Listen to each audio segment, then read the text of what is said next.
Respect for Gordon. The engines of the Sodor Railway were always busy. Thomas puffed to the beaches with happy vacationers. And Gordon proudly pulled the express. Gordon thought he was the strongest, fastest, and cleanest engine on the whole of the railway. But one thing bothered him. His firebox rattled as it cooled down at night. Gordon knew his rattle stopped the other engines from getting to sleep. That night, Gordon's firebox went click, clunk, click, clunk. Thomas and Percy started to chuckle. "Rattler Gordon's keeping us all awake," peeped Percy. "The only engines keeping other engines awake," huffed Gordon crossly, "are little engines with very bad manners." But secretly he felt rather embarrassed. In the morning, Percy teased Gordon again. "Rattlebox is awake at last," he puffed out loud. Gordon ignored Percy. He did not like being called names. "I'm the strongest and the best," he told himself. "Strongest and best, strongest and best, cleanest and fastest, and pull the express." He wished the other engines would remember that. Later, Gordon pulled into Knapford Station. "Oh, look," laughed Emily, "Rattler Gordon's here. He's pulling the Click-Clunk Express." This made Gordon very cross indeed, especially because Diesel overheard. "I hope your Click-Clunk gets better soon, Oil Diesel." "See you later, Rattler." Gordon was very cross indeed. He decided it was time the other engines learnt to treat him properly. So later, at the water tank, he pulled up ahead of James. James was surprised. At Knapford, Percy had brought Gordon's coaches into number 1 platform. "Off you go now, Percy," said Gordon. "Number 1 is my platform. Little engines shouldn't hang around." "You're a boastful, bossy, big blue boiler," Percy muttered to himself crossly.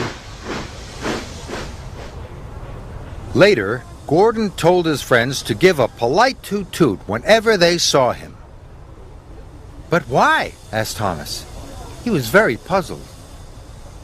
"Because," huffed Gordon grandly, "I'm the strongest and the best." And he steamed away. "You can toot at him if you like," wished Emily, "but I'm not going to." Gordon steamed across the island. He felt very pleased with himself. He was sure the other engines would forget his clunk-click and treat him properly now. He saw Emily coming. He listened for her toot-toot. But Emily didn't toot at all. This made Gordon very cross. He was so cross that he didn't see the signal telling him to stop. And he didn't see the goods train ahead until it was too late.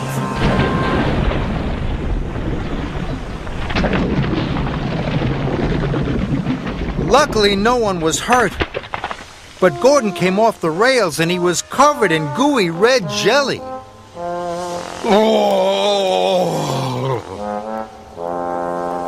As Gordon waited to be put back on the rails, Percy arrived. "Hello, Gordon," peeped Percy. "I see you're not the cleanest engine anymore." Then James puffed up. "I don't think you'll be pulling the express for a while, Gordon," joked James. Finally, Thomas arrived. "Gordon's a mess, Gordon's a mess. He's the largest in jelly-ass," puffed Thomas cheekily. At last, Gordon was back on the rails. He felt very foolish indeed. Edward pushed him to the fitter's yard. Gordon had to stay at the fitter's yard for a long time. It was hard to get the jelly out of his engine. Emily and Henry took in turns to pull the express for him.